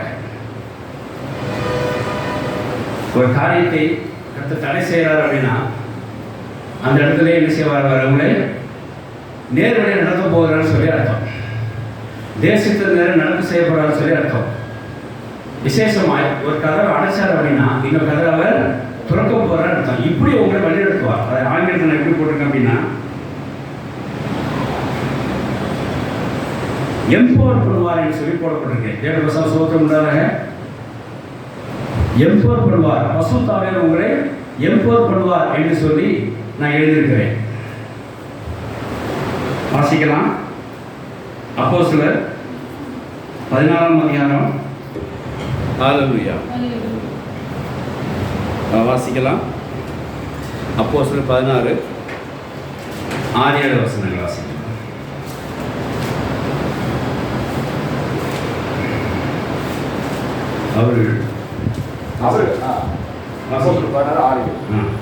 அவர்கள் பிரிகியா கலாத்தியா நாடுகளை கடந்து போன போது ஆசியாவிலே வசனத்தை சொல்லாதபடிக்கு பரிசுத்த ஆவியினாலே தடை பண்ணப்பட்டு, சோத்திரம் உண்டாதாக. ஆசியாவிலே அவங்க ஊழியர்கள் கிளம்பு போகும்போது இப்போ பரிசுத்த ஆவியை தடை செய்தார்னு சொல்லி பார்க்கிறோம். இந்த தடை எதுக்கு தெரியுமா? அவங்க செஞ்ச பாவத்தினால தடைகளை சிலதை நம்ம பார்த்துருக்கோம். தடைகளை கற்று தடை செய்ய பார்த்துருக்கிறோம். ஒரு நாள் இப்படி செய்தி விவரம் கூட கொடுத்தார். அதாவது இந்த பழத்தை சாப்பிட்றவங்க அனுமதி இங்கே தடை விதிக்கிறேன்னு சொல்லி அதே அவங்களுக்கு ரீசனே அவன் பசுத்து பாதுகாக்க முடியாத ஒரு தடைன்னு சொன்னார். அதே யோனா காரியத்தில் கப்பல் போக முடியாத தடை இருந்தது. அது என்ன அப்படின்னா, அந்த பாவத்தை அதாவது அவங்க அந்த யோனா தப்பு செய்யறதுக்கான சுத்திகரிக்கப்பட வேண்டும் அப்படிங்கிறதுக்காக மேற்கொண்டு பயணம் தடை செய்யப்படும். இந்த தடையெல்லாம் எதுக்கு அப்படின்னா, ஒரு பாவம் உணர்த்தப்படுறதா உள்ள தடைகள். அது உணர்த்தப்பட்ட பின்பு அங்கே கர்த்தர் என்ன செய்வார், அங்கே ஒரு வாசலை திறப்பார். அங்கே தான் வாசல் திறப்பார். நல்லா புரிஞ்சுக்கணும். அது வேற. அந்த தடைகள் எதுக்கு அப்படின்னா, நான் செக்யூர் பண்ண முடியாத கர்த்தர் செய்வார். தப்பையான வழியில் போகிறான், தப்பாக போயிடக்கூடாது, தப்பில் சிக்கி போடக்கூடாது அப்படிங்கிறத செக்யூர் பண்ணுறத தடை செய்வார்.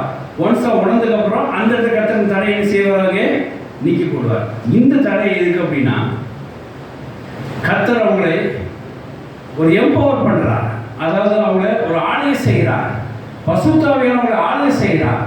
இங்கே தான் போகணும், இங்கே போகக்கூடாது அப்படின்றதா. அப்படிலேருந்து என்ன தெரியுது அப்படின்னா, சில இடத்துல பசுத்தாவியானவங்களை தடை செய்து இன்னொரு வாசனை செய்வார், ஓப்பன் பண்ணுவார். அதே வசனம் பாருங்க, 9வது வசனம் வாசிங்க.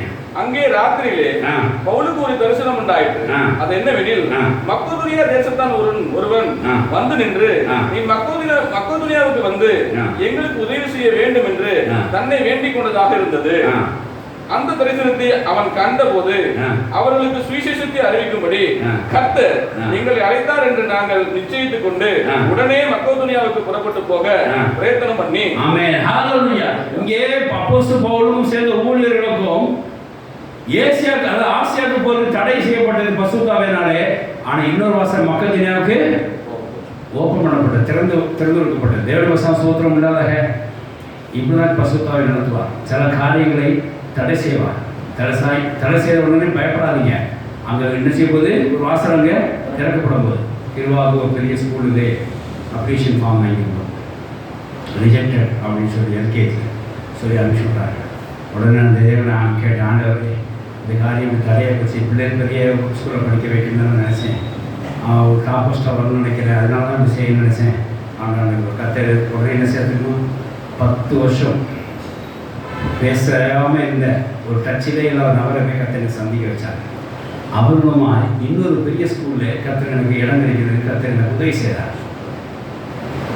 அப்போ பாருங்க, ஒரு ஸ்கூலில் ரிஜெக்ட் ஆனோடனே இன்னொரு ஸ்கூலில் கத்தின செய்தார், வாசலை திறக்கிறார். அது திறக்கிறதுக்கு 10 வருஷமாக அதை அங்கே ரெக்கவர் பண்ணுறதுக்கு 10 வருஷமும் பேசாத ஒரு நபர்கிட்ட போய் பேசக்கூடிய ஒரு காரியம் எனக்கு உண்டாகி அந்த காரியம் வெளிப்பட்டு அவரும் செய்ய கர்த்தர் அதை எங்களுக்கு ஆசிரியர் கொடுத்தார். தேவன் பாருங்க, ஒரு காரியத்தை அடைச்சாருன்னா இன்னொரு காரியத்தை ஓப்பன் பண்ணுவார். அதுதான் பரிசுத்த ஆவியானவர் நடத்துகிறவங்க. ஹல்லேலூயா. சில காரியங்களே அவங்களுக்கு தடை செய்கிற மாதிரி இருக்கும், சில காரியங்களை அவர் திறந்துக்கிறது பார்க்கலாம். நமக்கு சில அறியாமல் இருக்கும், இது தடை செஞ்சோ இப்போ என்ன பாவம் பண்ண என்னன்னு தெரியலையே அப்படி யோசிக்கிட்டே இருப்போம். எது இந்த யோனா கதை மாதிரியும் அப்படி யோசிக்கிட்டே இருப்போம். ஆனால் அப்படி இல்லை, கர்த்தர் உங்களுக்கு இன்னொரு இடத்துல ஓப்பன் பண்ணி வச்சிருக்காருன்னு சொல்லி அர்த்தம். தேவ வருஷம் சூத்திரம் உண்டாத போன இடத்துல போன வாரம் எனக்கு ஒரு 3 ஆர்டர் எனக்கு லாஸ் ஆகிருந்தது. மறுபடியும் ஆர்டர் வரல. மனசு ரொம்ப சங்கடமாக இருந்தேன். வீட்டில் எல்லாத்தையும் நான் ரொம்ப அப்செட் ஆகி பேசாதீங்க அப்படின்னு சொல்லி தனி பேர் சும்மா போய் நானும் போய் படுத்து கொண்டேன். கர்த்தர் சொல்கிறது தான், ஆசையாக இருக்கிறவங்கள நான் தடை செய்தேன். ஆனால் மக்கள் தீராக நான் செஞ்சேன், வாசலை திறந்து கொடுத்தேன். எழுதுவோம், பணியை செய், நான் அதை தருவேன், 3 ஆர்டர் தருவேன்னு சொல்லி கர்த்தர் உணர்த்தினேன். ஹல்லேலூயா. சில இடங்களில் கர்த்தர் நம்ம தப்பு செய்யக்கூடாதுக்காக அந்த வாசலை தடை செய்வார். ஆனால் சரியாக செய்கிற வாசலுக்கு ஓப்பன் நான் சொல்லுவோம், புரிஞ்சுக்க முடியல. தப்பு செய்யக்கூடிய ஒரு வாசலை அடைக்கிறது, அது சரி பண்ணுறது வேற. இங்கே கர்த்தர் என்ன செய்கிறார், அவர் சித்தத்துக்கு நேராய் வழி நடத்துகிறதை நாம் பார்க்குறோம். அதாவது இங்கே அவர் நம்ம ஆளுகை செய்கிறதை நம்ம பார்க்குறோம். அதை கர்த்தர் ஆளுகை நீங்கள் உணர வேண்டும். நான் நினைச்சேன், இந்த ஆள்கிட்ட இருந்து ஒரு பெரிய ஆடு ஒன்று காத்திருந்தது. இந்த ஆட்டுக்கு பணம் வந்துச்சுன்னா அதை அப்படி ஒரு எப்படி ஒன்று க்ரியேட் பண்ண வேண்டும் சேஃப்டிக்கு என்று சொல்லி வச்சுருந்தேன். இந்த ஆட்டுக்கு பணமே வரல. ஆண்டவரே, ஒரு எஃப்டி போட்டு நல்ல காரியம் தானே, நான் வட்டிக்கு இருக்கலையே, நான் வட்டிக்கு ஏதாவது செலவழிக்கலையே, நல்ல காரியம் தானே, அதையா என்னை அனுமதிக்கிறீங்க, ஏதாவது தடை செஞ்சீங்க, அந்த ஆட்டுக்கு பணம் வரல என்று சொல்லி நான் கேட்டுக்கொண்டிருந்தேன். ஒரு 2 நாள் கழிச்சு இன்னொரு வாசல் ஒன்று திறந்தது. அப்போ அந்த பையன் ஃபீஸ் கட்டணும் அப்படின்ற ஒரு காரியம் அடுத்த மாதம் பிறந்தது. ஆமாம், இவங்க ஃபீஸ் கட்ட என்ன பண்ணணும், ஐயா கடன் வாங்காமல் பண்ண என்ன பண்ணணும் அப்படின்ற போது அந்த ஆர்டர் மறுபடியும் வந்துச்சு. அப்போ அந்த 15 நாளுக்கு முன்னாடி அந்த ஆர்டர் பிளாக் செய்யப்பட்டது. நான் ஃபீஸ் கட்ட நினைக்கணும்னா அந்த ஆர்டர் எனக்கு வருது. இப்போ இருந்து என்ன தெரியுது, கர்த்தர் என்னை ஆளுகை செய்கிறார். பசுத்தாவை என்ன செய்கிறார், என்னை எம்பவர்மெண்ட் பண்ணுறார், ஆளுகை செய்கிறார். ஹல்லேலூயா. பசுத்தாவை வழி நடத்துவார், உங்களை ஆளுகை செய்வார். எதை எப்படி செய்யணும், இதை அப்படி செய்யணும், இதை எப்படி செய்யக்கூடாது அப்படின்றத கர்த்தர் காமிப்பார். இந்த பணம் இதுக்காக நான் கொடுத்துருக்கிறேன், இந்த எடுத்து மாற்றி செலவழிச்சிடாத. செலவழிச்சு பார்த்தேன் நான் ஒரு நாள். அதுக்கப்புறம் அந்த என்ன பணத்துக்கு அவர் கொடுத்தாரோ அந்த வேலையை என்ன செய்ய முடியாமல் போகும்போது தான் எனக்கு தெரிஞ்சுது, கர்த்தர் கொடுத்த பணத்தையே நான் என்ன செஞ்சேன், தப்பாக பயன்படுத்துறேன்னு சொல்லி. ஒரு நாள் பிள்ளைகளுக்கு ஒரு காரியம் வாங்கி கொடுக்குறதுக்காக போயிருந்தேன். பணம் எனக்கு இல்லை. ஆண்டவரே, பிள்ளைகளுக்கு பணம் இல்லை, ஆண்டவரே இதுக்கு எதாவது வழி செய்யணும். நான் ஏற்கனவே அந்த பணத்தை உனக்கு கொடுத்துட்டேன், நீ எடுத்து வேறு எடுத்து பயன்படுத்த, நான் என்ன பண்ணுறதுன்னு சொல்லி அதை கேட்டேன். ஏற்கனவே கொடுத்தீங்களாங்க, நான் ஏதோ எடுத்து வட்டி கட்டியிருந்திருப்பேன், நான் ஏதோ எடுத்து வீட்டு வாடகை கட்டியிருந்திருப்பேன், அதை கொடுத்த பணத்தை. அதுதான் கர்த்தரும் பசுத்தாவின் ஆளுகைக்கு ஒப்புக்க வேண்டும், அவருடைய எம்பவர்மெண்ட்டுக்கு ஒப்புக்க வேண்டும். ஆண்டவரே, இந்த பணம் கொடுத்துருக்கீங்க, எதுக்காக கொடுக்குறீங்க, அனைவரும் இது இப்படி வந்தால் என்ன செய்யணுமா, அது தெரியல அப்படின்னா அங்கே தேவைப்படாமல் கர்த்தர் தடுத்துவார். மறுபடியும் இன்னொரு வாசல் திறக்கும். அங்கே ஒரு தேவை சந்திக்கப்படுகிற ஒரு வாசல் திறக்கும். சாரி, அந்த தேவைகளுக்காக ஒரு தேவை உண்டாகும், ஒரு காரியம் உண்டாகும். உடனே இது அதுக்கு பயன்படுத்த வேண்டிய சொல்லி நீங்கள் எனக்கு அறிஞ்சு கொள்ளலாம். தேவன் வசனம் சூத்திரம் பசுத்தாவையோட உங்களை ஆளுகை செய்வாருங்கிறது தான் சொல்லப்படுறாரு. ஒரு தனிநபரை பசுத்தாவை என்ன செய்வார், ஆளுகை செய்வார். இப்படி போ, இதை பிளாக் பண்ணுறேன், நீ இப்படி போ அப்படின்பார். அவர் பிளாக் பண்ணுறேன்னா அப்படி அமைதியாக இருக்க மாட்டார். பிளாக் பண்ணி என்ன செய்வார், காரியத்தை அவங்க செய்ய வைப்பார். நான் அடிக்கடி வாலிபட சொல்கிறது தான், ஒரு பொண்ணு உங்களுக்கு நிராகரிச்சிட்டாங்க, எனக்கு பிடிக்கல அப்படின்னு பொண்ணு வீட்டுக்காரன்னு சொல்ல பயப்படாங்க. இன்னொரு பொண்ணு கத்தரிச்சு வைத்திருக்காருன்னு அர்த்தம். குறிப்பாக இந்த பொண்ணு உங்களுக்கு இல்லைன்னு அர்த்தம் அப்படின்னு சொல்லி அவங்க தேற்றுவேன். ஹல்லேலூயா. அது பசுத்தவை என் குடும்பம் கொடுக்குற ஒரு வார்த்தை தான். ஒன்று இல்லைன்னு மாதிரி இன்னொரு என்ன செய்வாங்க, இல்லைன்னு சொல்லிட்டு அமைதியாக இருக்க மாட்டார். இல்லைன்னு சொல்லிட்டு இன்னொன்று செய்வார். அதை ஓகே பண்ணுறதுக்கு ஒரு காரியத்தை திறப்ப வாசிக்கலாம். ஏசியா 30:21 வாசிக்கலாம். நீங்கள் நடக்க வேண்டிய வழி இதுவே என்று அவரே சொல்வார். சத்தம் கேட்கும், இதை தடை செய்கிறேன், ஆனால் இந்த பக்கம் உனக்கு திறந்த வாசல் வைத்திருக்கேன்னு கர்த்தர் சொல்வார். ஹல்லேலூயா. வாசிக்கலாம். 30:21. நீங்கள் வலதுபுறமாய் ம் வலதுபுறமாய் சாயும் போது இடதுபுறமாய் சாயும் போது வழி இதுவே இதிலே நடவுங்கள் என்று லெஃப்ட் அண்ட் ரைட் எங்க போகணும், வாட் டு டு, என்ன செய்யணும் தெரியாம இருப்பீங்க. உங்களுக்கு பின்னாலே சொல்லுங்கள். வழி இதுவே என்று உங்களுக்கு பின்னால சொல்ற ஒரு சத்தம் வார்த்தை உங்கள் காதுகளில் கேட்கும். வார்த்தைகள் காதில் கேட்கும். ஹalleluya. பரிசுத்த ஆவியானவர் உங்களை என்ன செய்வார், எம்பவர் பண்ணுவார், உங்களை ஆளுகை செய்வார், உங்களை லீட் பண்ணுவார். நீங்க லெஃப்ட் அண்ட் ரைட் எங்க போகணும் தடுமாறி கொண்டிருக்கும் போது அவர் என்ன செய்வார், உங்களை காட்டுவார். இந்த பணம் வந்தால் இதுக்கு இப்படி செலவழிக்குங்கிற அவர் உங்களுக்கு காட்டுவார். இந்த செயல் வந்துச்சுன்னா இப்படி செய்ய வேண்டும் சொல்லி அவங்களை காட்டுவார். பயப்படாதீங்க. இப்படி ஒரு தனி நபருக்கு அவர் நீங்கள் செய்ய வேண்டிய காரியத்தை அவர் உங்களுக்கு அறிவித்து என்ன செய்வார், லீட் பண்ணுவார். பயப்படாதீங்க. பரிசுத்த ஆவி நம்மோடு இருக்க. ஹalleluya. இப்படி ஒரு தனி மனிதன் அவர் என்ன செய்கிறார், தேற்றுகிறார், வழி நடத்துகிறார். ஆமென். ஹalleluya. அதனால பரிசுத்த ஆவியானவர் நம்ம என்ன செய்வார், எல்லா காரியத்தையும் வழிநடத்துறார். ஒன்று ஸ்டாப் பண்ணுறாருன்னா இன்னொன்று என்ன செய்வார், அந்த இடத்துல ஓப்பன் பண்ணுறார். ஒரு டியூஷன் க்ளோஸ் ஆச்சுன்னா டியூஷன் என்ன செய்யும், ஓப்பன் ஆகும். ஐயோ போச்சுன்னா வருத்தப்படக்கூடாது, அடுத்தது என்ன செய்யணும்னு ஓப்பன் ஆக போகுதுன்னு நினைக்கணும். அதுதான். அப்போ என்னன்னா தன்னுடைய தேவ சித்தத்துக்கு பிரகாரமாக பரிசுத்த ஆவியானவர் என்ன செய்வார், வழி இதுவே என்று சொல்லி ஒன்றை ஸ்டாப் பண்ணிட்டு இன்னொன்று செய்வார், அவர் ஓப்பன் பண்ணி நம்மளை எம்பவர் பண்ணி ஆளுகை செய்து லீட் பண்ணி ஒரு தனி ஒருத்தர் என்ன செய்வார், அவர் வழி நடத்துவார். ஆமென். ஹalleluya. அதனால கர்த்தர் எல்லா காரியத்தையும் பரிசுத்த ஆவி மூலமாக நமக்கு என்ன செய்வார், அருமையாக ஆளுகை செய்வார், வழி நடத்துவாராக. ஆமென். இப்படி ஒரு தனி நபருக்கு பரிசுத்த ஆவியின் தேற்றவனாக இருந்து உதவி செய்கிறதை நாம் பார்க்கிறோம். 5வது காரியம், ஒவ்வொருத்தரும் பரிசுத்த ஆவியை நிரம்பினவனே அவர்களுடைய ஃபோர்ச்சூன் காரியத்தை அவங்களுடைய ஃபோர்காஸ்டை அறிந்து கொள்ளலாம், அவங்க எதிர்காலத்தை அவங்க அறிந்து கொள்ளலாம், அவங்களோட விஷயனை அவங்க அறிந்து கொள்ளலாம். வாசிக்கலாம். அப்போஸ்தலர் யோவேல் 2ஆம் அதிகாரம் 28 வாசிங்க. யோவேல் 2:28.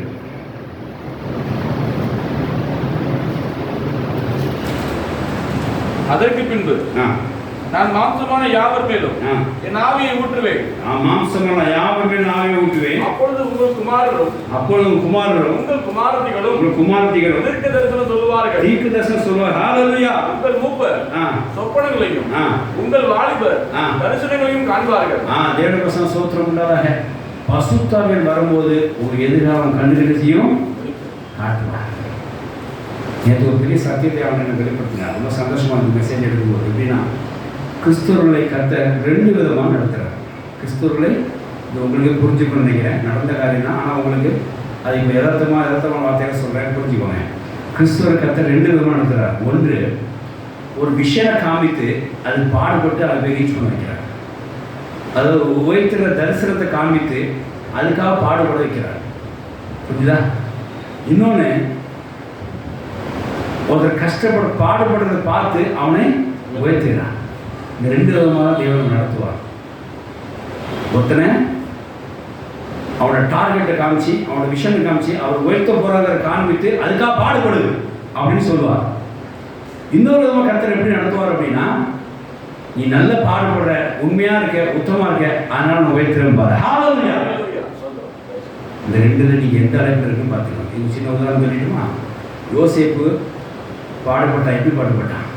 ஐயோ புள்ளியில் பாடுபட்டான், அவர் எய்த்தருக்கு வித்து போட்டாங்க பாடுபட்டான், அந்த பெண்ணால் பாடுபட்டான், ஜெயலலிதாவில் பாடுபட்டான், பானபத்திரக்காரர் மறந்து பாடுபட்டான். இந்த பாடலில் எதுக்கு பாடுபட்டார்? விஷயம். இந்த தரிசனத்தை காமித்தார். பரிசுத்த ஆவி முன்னாடி அவருக்கு காண்பித்திருக்கிறார்.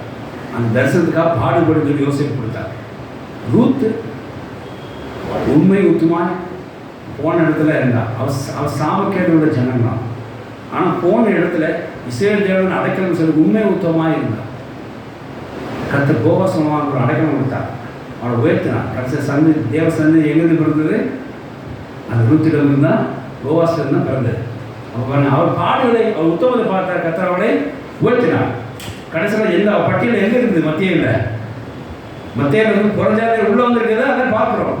தேவசனை நடுப்புற வந்து ஒரு புறஜாதியர் உள்ள வந்து அதுலேருந்து தேவசனை உண்டாகிறதை நம்ம பார்க்குறோம். அப்போ எப்படி உயர்த்தப்பட்டிருக்கிறார்? கிறிஸ்து சன்னதியிலே அவர் பட்டியலில் இடப்படும்படியாக ஒரு சாபம் பெற்ற பெண்ணை செய்திருக்கிறார். மோவாபியர்கள் சாபம் பெற்ற இனம். அந்த இனம் அங்கே கிறிஸ்து பட்டியலிலே ஒரு பசுத்த ஜனமாக இடப்பட்டிருக்க பார்க்கிறோம்.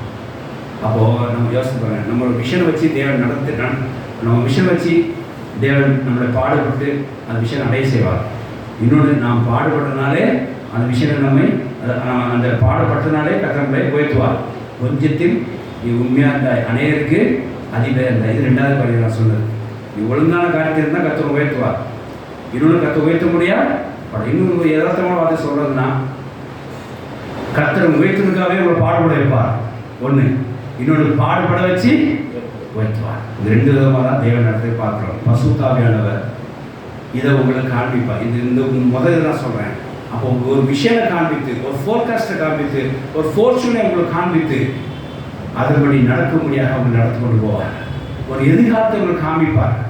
நீ பரிசுத்தாவை நடத்துறீங்கன்னா, நீ இப்படி ஆக போகிறாய், இன்னும் ஆக போகிறாய், இந்த இன்ஜினியர் ஆக போகிறாய், இந்த வேலை உனக்கு சம்பளம் கிடைக்கும், 2 லட்சம் சம்பளம் கிடைக்கும், அதுக்காக இப்போ பாடுபடு, அதுக்காக இப்போ நல்லா படி, இந்த மார்க் உனக்கு கட்டளையிடுவேன், இந்த வேலையை உனக்கு கட்டளையிடுவேன், உனக்கு இந்த ஆசீர்வாதத்தை தருவேன், உனக்கு இந்த வீடை தருவேன், உனக்கு இவ்வளவு செல்வந்த சம்பத்தை தருவேன் என்று கர்த்தர் காமித்து கர்த்தர் உங்களுக்கு பாடுபட அதுவே ரீச் வைப்பார். இந்த காண்பிக்கிற வேலை யாருடையது? பரிசுத்தாவியானவர். ஹல்லேலூயா.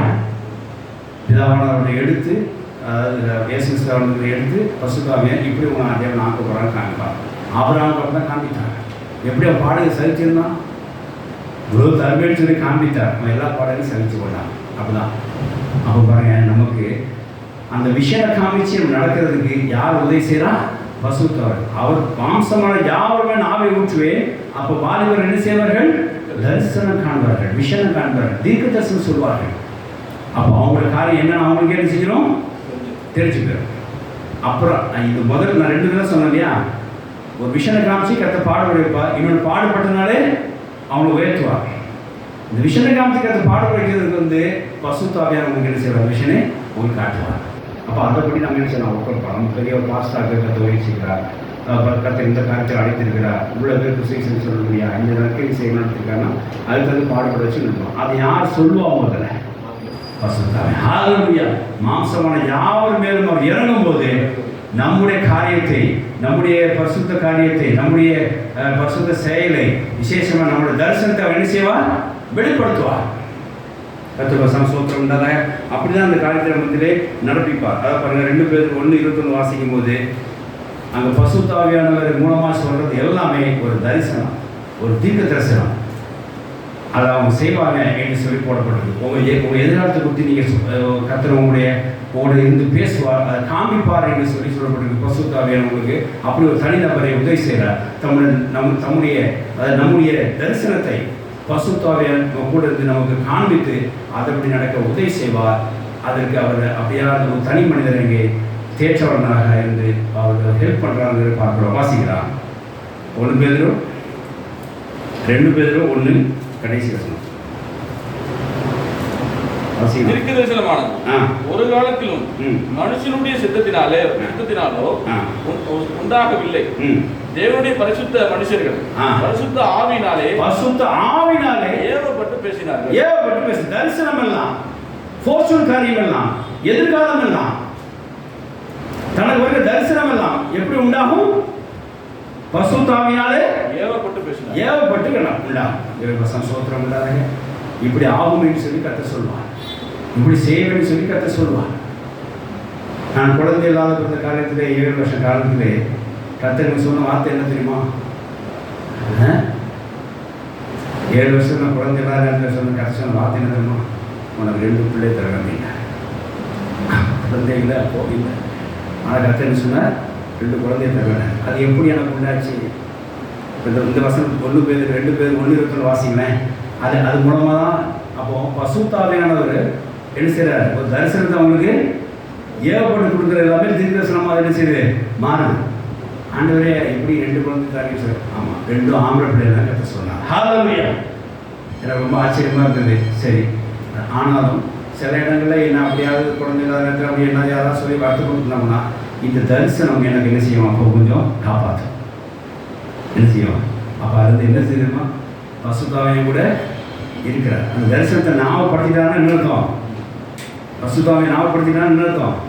அந்த தரிசனம் உனக்கு நடைபெறும் அப்படின்றதான். கர்த்தருக்கு ஸ்தோத்திரம் உண்டாக. கிருபா இப்படி மார்க் எடுப்பான் அப்படின்னு சொல்லி கர்த்தர் என்னை ஒன்று காமித்தார்.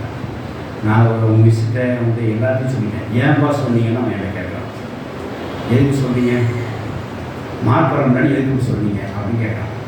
இல்லைப்பா எனக்கு கற்றுக் கொடுத்துட்டா நான் செய்வேன் அப்படின்னு சொன்னேன். பசுத்தாவியானவர் எனக்கு அந்த விஷனை காண்பித்திருக்கார், அதைப்படி நடக்க செய்கிறார். அதுதான்ப்பா அப்படின்னேன். இல்லைப்பா நாளைக்கு ஏதாவது அப்படி நடக்கிறேன்னா அவங்க நினைப்பாங்க. அவன் ஸ்கூல் ஃபஸ்ட்டு வந்தோடனே அந்த மிஸ் என்ன சொன்ன வார்த்தை என்ன தெரியுமா? சபாஷ் கேப்பா, நல்லா மார்க் எடுத்துன்னு சொல்லலை, உங்கள் ப்ரேயர் நடந்து கூட இருக்கே அப்படின்னு நான் எடுத்த உடனே அவங்க மிஸ் பார்த்தவங்க என்ன செஞ்சுருவாங்க, அவனெல்லாம் பார்த்து பேசிக்கணும், என்னை பார்த்து பேசினாங்க. ஏன்னா அவங்க நடுப்புற அவ்வளோ டிஸ்கஷன் பண்ணாங்க. ஒரு 7-8 தடவை இவன் எங்கெங்கே வரப்போறான்னு சொன்னான். ஆனால் எனக்கோ பசுத்தாவியார் உண்டான அந்த தரிசனம் கண்டு தெரிஞ்சு கொண்டே தான் இருந்துச்சு. பசுத்தாவியார் ஒரு தரிசனம் கொடுத்தாருன்னா அது நேரம் என்ன செய்ய நம்மளை நடத்தி கொண்டே போயிட்டே இருப்பார். மாம்சமான யாவும் பசுத்தாவை இறங்கும் போது அவனுக்கு ஒரு தீர்க்க தரிசனத்தை கொடுப்பார், ஒரு தரிசனத்தை கொடுப்பார். அப்படி அந்த மனிதனுக்கு தேவன் தண்டவரை பசுத்தாவை என்ன செய்வாங்க, உதவி செய்வார். யாராலும் வழி என்ன செய்வாங்க, வழி நடமுறை செய்வாங்க, ஒரு டிஸ்கஷன் பண்ணுவாங்க. ஆனாலும் அந்த தரிசனத்துக்கு கத்தரை செய்வார், நடத்தி கொண்டு போவார். நான் அதை உறுதியாகவே இருந்தேன். கத்தரை அப்படி தரிசனம் பிராரமே அவனை நல்ல மார்க் எடுத்து டாப்பர்ஸ் மார்க் எடுத்து அவனை உயர்த்தினா. ஆமென், ஹல்லேலூயா, கத்தருக்கு மகிமை. பசுத்தாவினால் நமக்கு என்ன உண்டாகும், ஒரு ஃபோர்காஸ்டிங், ஒரு ஃபோர்ச்சூன், ஒரு எதிர்காலத்தை கத்தர் நமக்கு எனக்கு காமிப்பார். அதே பசுத்தாவி இல்லாதனால சவுல் எங்கே போனால் அந்த குறி கேட்குறாட்டு நாளைக்கு என்ன நடக்குமோன்னு தெரியாமல் போனான். ஆனால் தாவி போகும்போதோ இப்போ பெரிசல் கையில் ஒப்பு கொண்டு போய் சொன்னான். எப்படி கொண்டு சொன்னார்? பசுத்தாவினாலே அங்கே வெளிப்பட்டு தேவன் பசங்க சோத்திரம்ல ஆயினாலே பசுத்தாவை மத்திய இறங்கும் போது நீங்கள் என்ன செய்ய வேண்டும், உங்கள் விஷயம் என்ன அப்படிங்கிற தரிசனத்தை நீங்கள் காண்பீர்கள். இதெல்லாம் ஒரு பசுத்தாவியானவர் உங்களோட இடைப்படுகிற ஒரு தேற்றுகிற ஒரு ஹெல்ப் செய்கிற ஒரு மூமெண்ட்ஸ் தான் தேவன் பசங்க சோத்திரம்ல. ஆகையினால பசுத்தாவியான நமக்கு உதவி செய்ய முடியாத, நம்மளை கம்ஃபர்ட் பண்ண முடியாது, நம்ம தேற்ற முடியாத இப்போ இயேசு கிறிஸ்து நமக்கு அதை அறிந்திருக்கிறார். பசுத்தாவை நம்ம கூட வந்து நாம் ஜெபிக்கிற வார்த்தைகளை கரெக்டாக தந்து அதன்படி ஜெபிச்சு நமக்கு உதவி செய்கிறார். நம்முடைய எல்லா சூழ்நிலையிலையும் எந்தெந்த சூழ்நிலை எந்த வசனம் வேண்டுங்கிறத இயேசு சொல்ற வார்த்தைகளை அந்த நேரத்தில் ஞாபகம் ஊட்டி அதை நம்மளை திடப்படுத்தி தேற்றி ஒரு ஹெல்ப்பராக இருந்து பசுத்தாவை நமக்கு உதவி செய்கிறார். திரும்ப திரும்ப ஒரு வசனம் அவங்க மத்தியில் வருது அப்படின்னா அது யார் செய்கிறான்னு அர்த்தம்? பசுத்தாவினர் ஒரு ரிமைண்ட் பண்ணுறான்னு அர்த்தம். அப்படி ஒரு தனி மனிதரை ஒருத்தரை தேய்ச்சி அவர் உதவி செய்கிறார். நீங்கள் தப்பு பண்ணும்போது உங்களை எச்சரிக்கிறார். எச்சரிக்கிற பாவத்தை பண்ண முடியாதபடிக்கு தடுக்கிற தனிநபரை அவர் என்ன செய்கிறார்? உதவி செய்து தேற்றவராக இருந்து அவருக்கு ஹெல்ப்பராக இருக்கிறார்.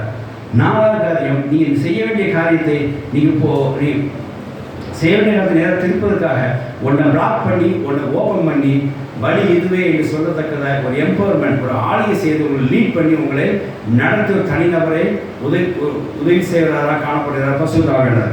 5வது, பசுத்தாவின் வரும்போது உங்கள் எதிர்காலத்தை அவர் காட்டுகிறார், உங்கள் ஃபியூச்சரை அவர் காட்டுகிறார். அதை காட்டி அதில் உங்களை நிலைநிற்க செய்கிறார். இப்படி ஒரு தனி மனிதனுக்கு அவர் செய்கிறார், உதவி செய்கிறார். அவன் எனக்கு யாரும் சொல்கிறதே, நான் எப்படி உருவாகணும் எனக்கு யாரும் சொல்கிறதே, எனக்கு கைட் பண்ணாலே நினைக்காதீங்க. நீ என்ன ஆகணும் அப்படின்றதை நீ எப்படி செய்ய வேண்டும், நீ என்னவா மாறுங்க, பசுத்தாவியானே உங்களுக்கு சொல்லுவா. ஹல்லேலூயா. பசுத்தாவின் வரும்போது உங்கள் தரிசனம் உங்களுக்கு என்னவா தெரியும். இங்கே பார்க்கணும், பசுத்தாவின் வரும்போது உங்கள் எதிர்காலம் கத்தனை செய்வாரதை தரிசனமாக காட்டுவார். ஹல்லேலூயா. இது யார்கிட்ட போய் கேட்குறது, எந்த பாஸ்டர் சொல்லுவாங்க, ரொம்ப கஷ்டப்படாதீங்க. ஜோசிக்காரன் போகிறாங்க சார், எதிர்காலம் எப்படி இருக்குது, சில மந்திரத்தை பார்க்குறேன், ஒன்றும் நமக்கு தேவையில்லை. நமக்கு தெரியாத மந்திரம் இல்லை, நமக்கு தெரியாத தந்திரம் இல்லை. ஒரே ஆப்ஷன் தான், முழங்கா பண்ணிட்டு பசுத்தவனுக்காக ஜெபம் பண்ணுங்க. பசுத்தை வரும்போது நீங்கள் என்ன செய்யணுங்கிறத அவரே தரிசனமாக நீங்கள் என்ன ஆக போறீங்க தரிசனமாக வெளிப்படுத்துவாரா. ஆமென், ஹல்லேலூயா. இப்படி ஒரு தனி மனிதனுக்கு பசுத்தாவை கூட இருந்து ஹெல்ப்பாக இருந்து அவர் தேற்றலாக இருந்து கர்த்தர் உயர்க்கிறான்னு சொல்லி பார்க்குறோம். மறுபடியும் வாசத்தை பிடிக்கலாம். யோவான் 14ஆம் அதிகாரம் 8ஆம் வசனம். இந்த பசுத்தாவியானவர் ஒரு சம்பவத்தில் மாத்திரமல்ல, ஒரு அக்கேஷனில் மாத்திரமல்ல, ஒரு ஈவெண்ட்டில் மாத்திரமல்ல, ஒரு சம்பவத்தில் மாத்திரமல்ல, என்றென்றும் கூட இருந்து உதவி செய்கிற ஒரு நபராக உங்க கூட இருக்கிறார், தேற்றவராக இருப்பார். ஆமென், ஹல்லேலூயா.